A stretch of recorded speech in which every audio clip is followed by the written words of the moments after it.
Hello and welcome to today's session. We'll begin getting started momentarily. We're just waiting for the users to log in.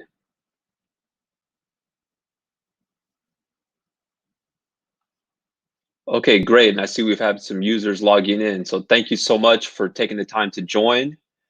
Welcome to our weekly YouTube webinar with My Solo 401k Financial.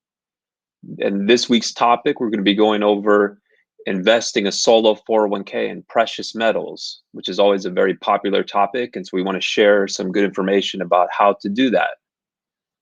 First off, I would please invite you to like this video. Please subscribe to our channel for weekly notifications. If you are watching this as a recording, we'll be posting the full video on our community website, which is mysolo401k.net/mycommunity. We'll also be posting the slides on the community website, and you'll be able to join a discussion where you can ask follow-up questions, as well as other forums. We have weekly events on there as far as webinars on almost on a daily basis. So let's get started. We first want to jump to get started. We want to talk about the 5 steps of investing a self-directed solo 401k in precious metals. So examples of precious metals, just to set the stage, are going to be gold, silver, platinum, palladium, and we'll give a little bit more detail as far as which types of metals you can invest in. And as we're going through these slides, I would invite you to please ask questions in the comments, in the chat box if you're here as a live participant. Again, you can go to the community and you can ask follow-up questions there as well if you're watching as a recording. Step 1 would be to open and fund a solo 401k. So of course you need to be eligible, and we have a tremendous amount of information on our website as far as what that means. But in short, you have to be self-employed with no full-time W-2 employees working for you. That would enable you to be able to set up a solo 401k. So you need to open up a solo 401k, you need to fund it. So you can fund it by making contributions from your self-employment income. You can also fund it by rolling money over from an existing account, such as an existing former employer plan. You typically can't transfer money from a current employer plan until you've actually left your job, or from a non-Roth IRA. It has to be non-Roth because the Roth IRA rules would not allow someone to transfer funds from a Roth IRA to any type of 401k. So once you've opened and funded that solo 401k, the next high-level step would be to choose a dealer and the metals. You would then obtain an invoice issued to the plan to document the purchase the purchase using those solo 401k funds in the name of the plan. The metals would then be shipped out and received, and then ultimately storage of the metals. So that's the high-level steps that we want to walk through with today's slides. So now let's dig a little deeper into each step. So again, and just to emphasize it, because it is so important, you first need to open a self-directed solo 401k with a provider whose plan allows for investing in precious metals.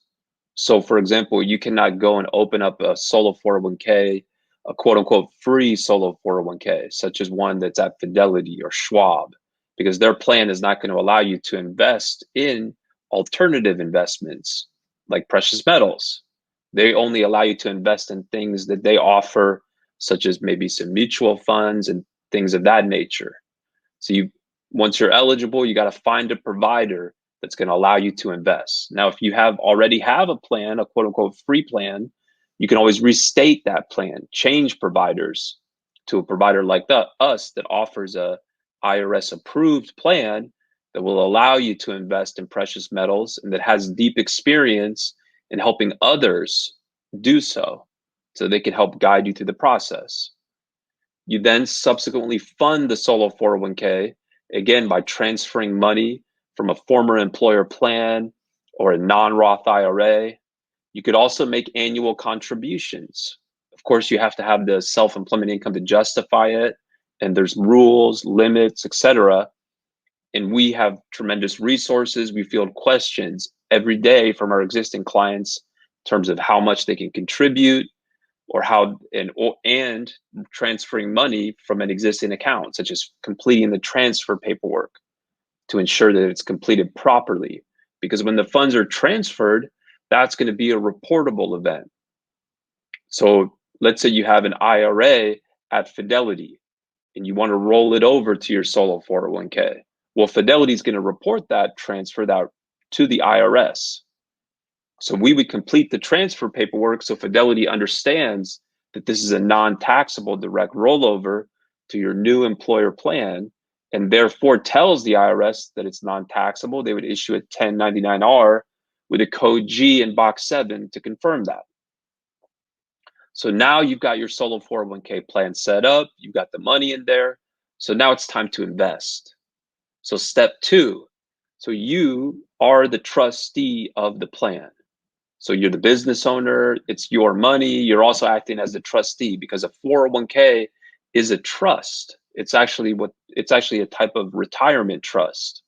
So that's what enables you to have control over the money and control over what you could invest in. So you would choose a precious metals dealer. You would also want to make sure that you choose the proper type of metals. We've got some good examples here on the slides, such as American Eagles, American Buffalo, Australian kangaroo, Canadian maple leaf. So there's rules around the types of precious metals that you can invest in, purity, etc. Again, tremendous resources on the website with more detail on that point, but that's the next step. Step 3, so that metals dealer will issue an invoice in the name of the solo 401k. So the name of the solo 401k, you would have established that name. You would have picked that name when the plan was first set up. So for example, if the name of your business is Smith Consulting LLC, the name of your plan might be Smith Consulting Trust. So an EIN is obtained in the name of the plan. When you make we handle that as part of our services. You have an account, where you're rolling money in from either the pre-existing retirement account, or you're making the contributions from your self-employment income. Let's say you've got a bank account, or it could be a brokerage account, but let's say it's a bank account. That's where the money is transferred to. That's where the contributions are made to. That account is set up under Smith Consulting Trust. Then when you're investing as the trustee of Smith Consulting Trust. And so the invoice is made to the plan. So it's invoiced to Smith Consulting Trust. The funds are wired directly to the dealer. So they're not going through you. They're not going through your consulting business. They're going directly from the solo 401k bank account to the investment provider. In this case, the precious metals dealer. So we've got a couple of tips in that regard, right? Don't use personal funds and then have the solo 401k reimburse you. So you can't, quote unquote, front the money on behalf of your solo 401k. You want to make sure that the flow of the funds is consistent with what you're doing, which is investing your 401k funds in precious metals. So that would set you up for a prohibited transaction if you were to take that type of approach. So you definitely don't want to do that. Also, you can't sell your metals. You can't contribute metals that you own to your solo 401k. So if you're concerned that maybe the price went up and you want to defer taxes on that gains, if you already own the metals, under the rules, you're not going to be able to get the money into the plan. I'm sorry, you're not going to be able to get the metals into the plan to try to defer that gain when you ultimately sell it. You could, of course, sell it, and then if you have the self-employment income to justify it, you could make a contribution, but that would be a cash contribution, and then you would then subsequently, after the money's in the plan, the cash is in the plan, then go out and buy the metals in the name of the plan. Step 4, the dealer ships the metals. So here, it's going to be important that the metals are shipped to the trustee for storage at an approved, so remember, you're the trustee, at an approved depository taking institution, such as your local bank. So it's shipped to you for storage. And it's got to be an approved depository taking institution. So, for example, you would not want to have the dealership ship the metals to the plan provider. That's us. No, we never have access to your money, your investments, etc. You're also not, let's say, we have a lot of clients that have a brokerage account for their plan because they still want to be able to invest some of their money in things that the brokerage firm offers, like, say, stocks, bonds, mutual funds. You also might, again, in this example, have a bank. So those metals, it would not be appropriate to have the dealer ship them to the brokerage or directly to the bank. The metals are shipped to you as trustee. You receive them as trustee on behalf of the plan for safe storage at an approved depository taking institution. So step 5, store the metals. So while you are the trustee of the solo 401k and thus ultimately responsible for looking after the assets of the plan, including the precious metals, the metals are required to be stored with a depository taking institution, such as your local bank.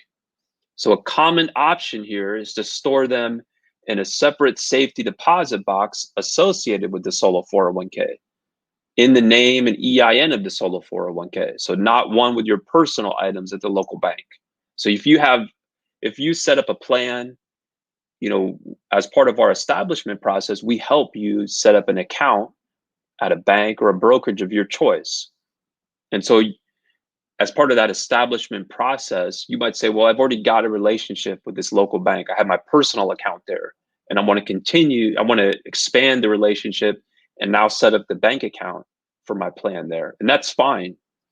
And so what's important to recognize, though, is that if you already have a safety deposit box, you can't, in your own name, you can't put those metals into the safety deposit box that you already have at the bank.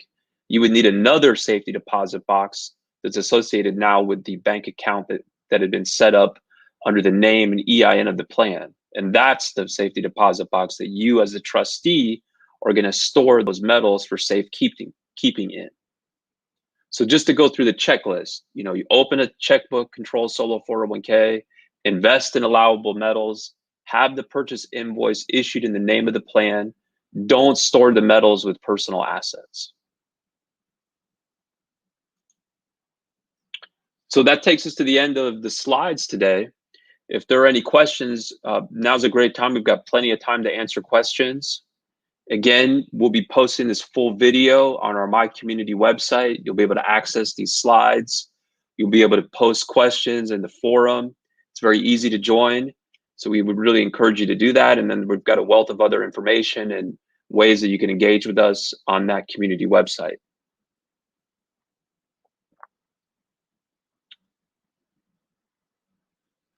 I don't see that we have any questions. So thank you again for your participation and have a great one. Thank you so much.